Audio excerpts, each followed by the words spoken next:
Bienvenidos a Endeudados Anónimos, el podcast donde compartiremos historias reales de endeudamiento de parte de personas que han buscado ayuda en medio de la desesperación y la urgencia. Conocer las experiencias de otros nos puede dar una mejor perspectiva de nuestras propias finanzas y siempre habrá alguna lección que aprender. Con Elaine Miranda y Ricardo Zambrana. Suscríbanse.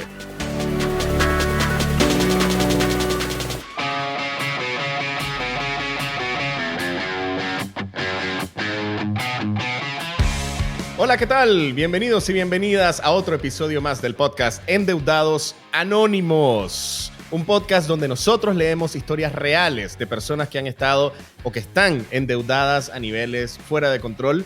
Cómo llegaron ahí, cómo pueden salir de esas deudas, todo lo que podamos analizar de ella. Estoy seguro que se le puede sacar algún tipo de aprendizaje para ustedes, para seres queridos, para amistades que tengan que estén endeudadas. Y por eso les agradecemos de que estén compartiendo este podcast.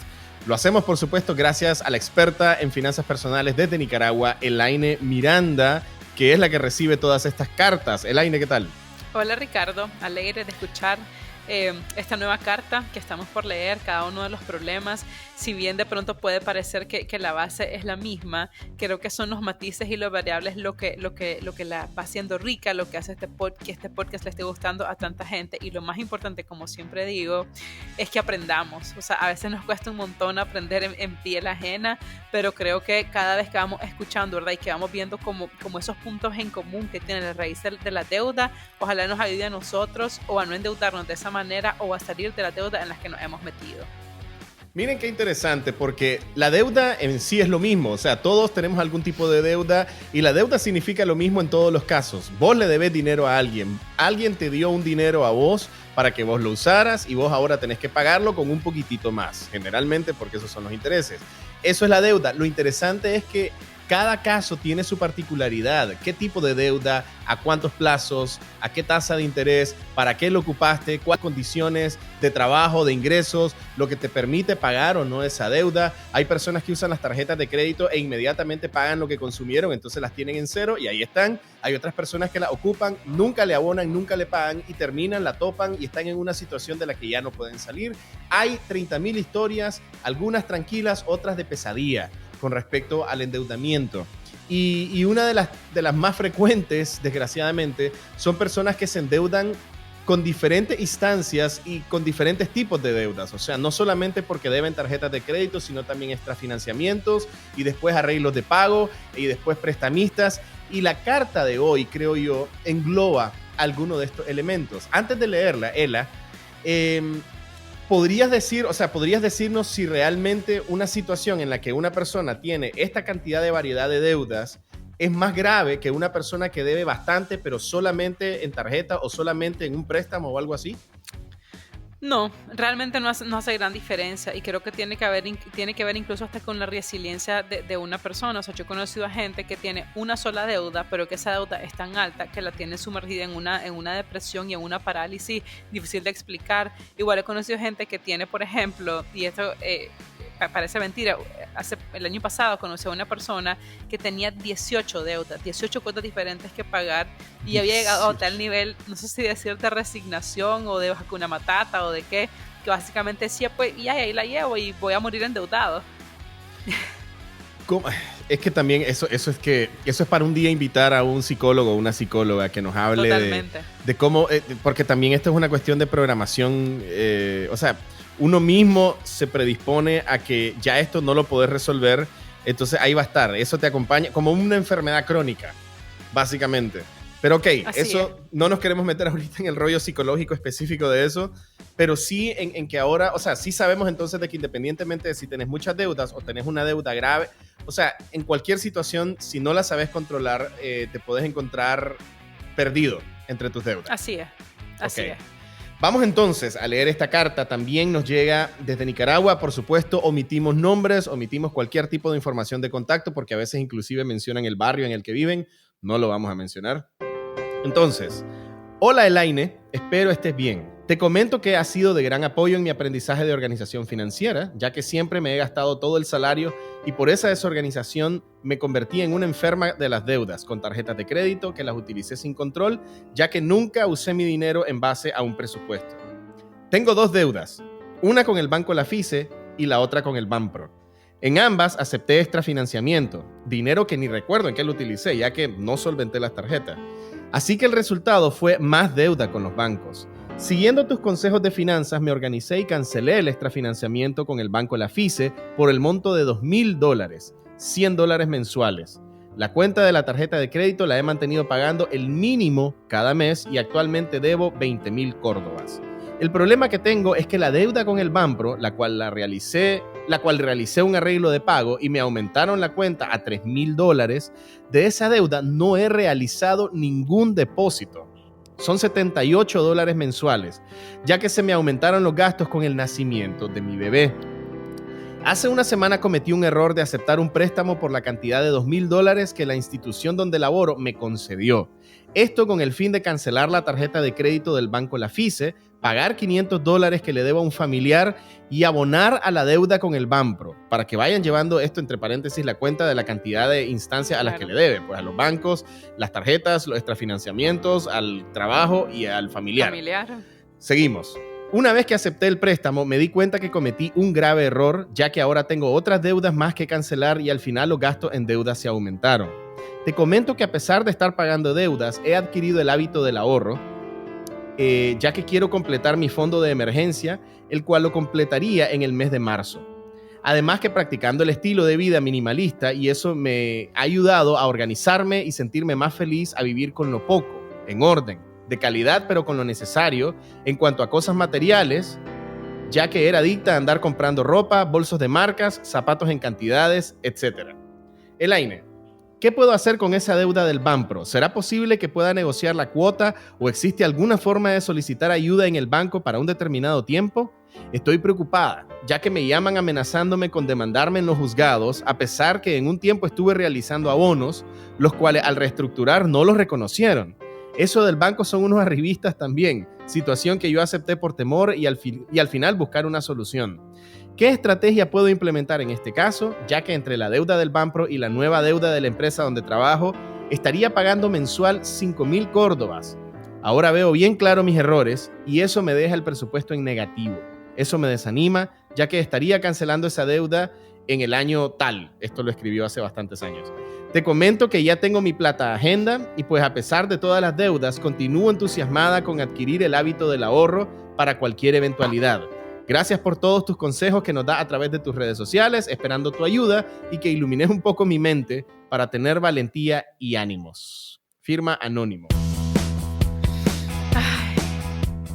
¿Ela? Cansado, ¿verdad? Sí, digo, a mí me gusta, estas cartas son largas, pues le agradecemos a las personas que nos tienen paciencia con esto. A mí lo que me gusta es que generalmente cuando son largas es porque escriben con detalle lo que les está pasando y porque se nota que las personas están en una situación en la que sí están buscando ayuda y tienen el interés de buscar ayuda, se toman el tiempo de estructurar el problema, de contarlo, de buscarle todas las aristas posibles y eso te dice de que tienen el deseo, que tienen la claridad por lo menos de salir de la situación. No, y no solo eso, también para nosotros y para las personas que nos están escuchando, este nivel de detalle es lo que más nos ayuda a nosotros, a vos y a mí, para analizar mejor la situación y por consiguiente a las personas que nos están escuchando para aprender mejor. No es lo mismo decir, es que tiene 3 deudas, a empezar a ver cómo se fueron desarrollando los hechos y qué provocó una deuda tras otra. Ok, vamos entonces a ver si podemos hacer el análisis forense cronológicamente de lo que está pasando. Dice que ella tenía 2 deudas, una con el Banco Lafice y la otra con el Banpro, porque en ambas aceptó extrafinanciamiento. Y dice que ella ni recuerda en qué utilizó el dinero ya que no solventó las tarjetas. Entonces ella había aceptado el extrafinanciamiento probablemente con la intención de pagar sus tarjetas, pero al final lo ocupó en esto. ¿Esto es común, Ela? Que las personas digan, bueno, estoy endeudado con las tarjetas, voy a aceptar este préstamo para salir de tarjeta y al final no lo abonan en las tarjetas. Re común. Y déjame ir un poquito a la base, sí, para quienes no saben lo que es un extrafinanciamiento, es la primera vez que lo escuchan. Un extrafinanciamiento es una línea adicional a tu tarjeta de crédito. Entonces es como un préstamo, pero es un préstamo que nace de tu tarjeta de crédito. O sea que para recibirlo tenés que ser poseedor de una tarjeta de crédito. Pero no solamente eso, para que un banco te ofrezca un extrafinanciamiento, vos tenés que estar al día con la deuda. O sea, no sos una persona que puede haber caído en mora. Esto no quiere quiere decir que tus tarjetas están limpias, lo que quiere decir es que nunca has dejado de abonar al menos el mínimo. Entonces lo que yo entiendo es que ella tenía tarjetas, o sea, lo que ella le llama deuda, tenía tarjetas con la FICE y con Banpro, en ambos agarró extra financiamientos y en lugar de cancelar las dos tarjetas que tenía, gastó el dinero, literalmente gastó el dinero, ¿verdad? Entonces, ¿qué hizo? Literalmente duplicó la deuda, porque imagínate que vos tenés una deuda de una tarjeta de $1,000, por ejemplo. En este caso son dos tarjetas, digamos que son $2,000. Ella pide el extra fin y en lugar de cancelar, ella lo gasta. Entonces ahora tiene las dos tarjetas que ya le sumaban 2,000 y el monto con que la iba a cancelar. Entonces ella literalmente, así en un 2x3, duplicó la deuda. Y sí quiero hacer mucho énfasis, Ricardo, en que esto pasa muchísimo, o con los extra financiamientos o con las consolidaciones de deuda. Y por eso yo siempre digo, lo importante no es el vehículo que usas, lo importante es que tengas la certeza de que te vas a tomar el tiempo de cambiar tus hábitos, de analizar qué fue lo que te llevó a endeudarte, porque si no, duplicas tu deuda de un 2x3, como ella nos acaba de demostrar que sí sucede. Aparte de eso, ella sí dice de que logra pagar uno de los extrafinanciamientos. Pues según entiendo, el que tenía con la FICE, lo que no había terminado de pagar era la tarjeta. Entonces todavía tenía las deudas de la tarjeta. Y que se fue de mínimo en mínimo. Exacto, de mínimo en mínimo. Este asunto de pagar el mínimo también te pregunto, pues porque yo sé que tal vez lo hemos abordado en otras ocasiones, pero pagar el mínimo significa que uno al final termina pagando muchísimo más que el préstamo original, ¿no? O sea, si vos pagás el mínimo de una tarjeta que ocupaste, si gastaste $100 en esa tarjeta y solo pagas el mínimo, o sea, lo que terminás pagando es muchísimo más que esos $100 que Totalmente. Si pagaras más que el mínimo, ¿no? Para que tengas una idea, en enero del 2020, la cuota del pago mínimo que los bancos establecían en Nicaragua era del 4%. Entonces, digamos que vos debías $100, el banco te pedía que vos pagaras $4. Entonces, eso está lejos de ser tu deuda real. Entonces, asumiendo que vos no hacías ninguna otra compra, ningún otro gasto con la tarjeta y solamente te dedicabas a pagar ese mínimo, vos salías de esa deuda en 25 meses, ¿verdad? De esa manera estaba establecido. Ahora, desde esa fecha para acá se cambió el mínimo al 2%. Entonces hoy lo que te piden en el pago mínimo es nada más del 2%, y eso quiere decir que de la deuda que vos tenés, asumiendo que no le seguís sumando más gastos, más cargos ni nada, vos saldría en 50 meses. Pero 50 meses, y digo, no, yo sé que tiene que haber alguna manera de calcular cuánto terminás pagando al final, pero mientras más alargues la deuda, más intereses pagaste, ¿no? Y ahí, para que tengas una idea, la tasa de interés normal, o sea, regular, que tienen la mayoría de las tarjetas de crédito en Nicaragua es del 50% anual. Ahora, imagínate que vos salís en 50 meses, estás hablando más de 4 años. Ok, no, definitivamente, entendemos el problema de pagar solamente el mínimo. Sin embargo, es mejor eso que nada. Eso sí queda claro, definitivamente. Totalmente. Y ella menciona que en determinado momento dejó de pagar ni siquiera el mínimo en una de las deudas que tenía, que eran creo que de $78. Ella también comenta que aceptó en medio de todo este rollo un préstamo del lugar a donde trabajaba, un préstamo de $2,000. Ella había hablado que una de las deudas casualmente era de $2,000, la había terminado de pagar con un mínimo de $100 mensuales, pero este préstamo de $2,000, ¿qué papel crees que jugó en medio de todo este problema? Porque no sé si ella especifica en qué lo usó o si lo usó para pagar alguna de las deudas. Ella dice, y no aclara, porque dice, con el fin de cancelar la tarjeta de la FICE, pagar $500 a un familiar y abonar la deuda de Banpro. Con el fin, pero no me queda claro si realmente lo hizo, porque cuidado y no lo terminó usando de esa manera. Entonces volvemos al tema, ¿verdad? Que es súper común, que entonces estás boleando a la persona a la que le debes, o sea, bolea o gente o bolea instituciones financieras, o en este caso su empleador. No está cancelando el monto que debe, simplemente está cambiando de cabeza a quien le tiene que pagar, y muchas veces lo que sucede en esa transacción es que ni siquiera terminas de abonar como debería, sino que te gasta una parte, entonces realmente terminas peor de lo que vos comenzaste. Lo otro interesante es que le pagó dinero a un familiar, probablemente el familiar ni siquiera le está cobrando una tasa de interés. En los trabajos normalmente sí hay una tasa, aunque sea mínima, pero suele haber una tasa, y peor aún cuando los préstamos son a través del banco, es decir, la entidad financiera, el banco donde te pagan, hace un arreglo con la empresa donde vos laborás, de manera que vos puedas pedir préstamos personales de una manera más fácil, ¿verdad? Porque están, digamos, asegurados con tu propio salario y con la liquidación en caso que vos te llegues a ir. Entonces, cuando suceden así los préstamos, sí es fácil adquirirlo, pero siempre hay una tasa de interés, probablemente más baja que la que te hubiera costado ir vos solito al banco, pero hay una tasa de por medio. Entonces, también tenemos que ser inteligentes cuando decidimos, que primero es un error, ¿verdad? Porque de nuevo, estás cavando un hoyo para tapar otro, pero en el caso que lo llegues a hacer, te tenés que asegurar que el hoyo que estás tapando tenga una tasa de interés más alta que el nuevo hoyo que vos acabas de abrir. Eso quiere decir básicamente que si vas a sacar un préstamo para salir de deudas, ese préstamo tiene que tener una tasa de interés menor que la de las deudas que tenés. ¿Lo entendí bien? Okay. Correcto, si no, no tiene sentido. A mí por eso entonces te digo que lo del préstamo del trabajo no me suena como una mala idea.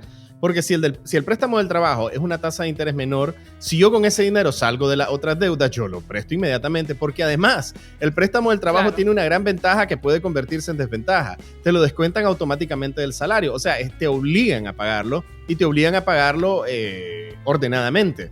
Entonces, si con ese préstamo yo saliera de deudas, entonces yo lo único que me preocuparía ahora es de mi salario reducido, pero ya eso se está pagando solito automáticamente y casi que pues deja de ser un problema. Pero lo que me parece aquí es que este préstamo que hizo con el trabajo no le iba a solucionar completamente el tema de las deudas, sino que lo que iba a hacer es parcharle una parte, pero dejarle una grieta que igual se podía ir abriendo. Y yo creo que ahí fue el problema. Porque entonces...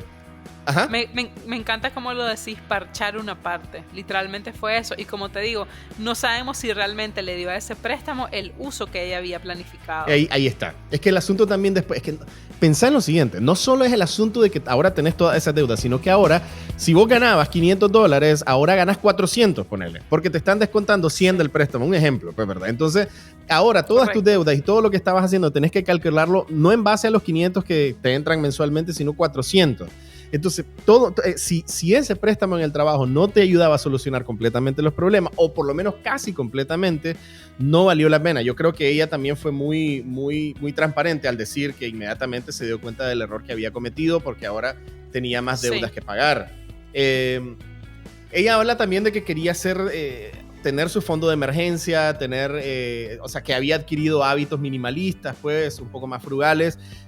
Que eso es súper bueno, ¿verdad? Porque, de nuevo, muchas veces no estamos dispuestos a cambiar nuestro hábito. Entonces, ese tema de que se ha organizado mejor, más minimalista, ya no es tan adicta como dice ella a comprar ropa, bolsos de marca y demás.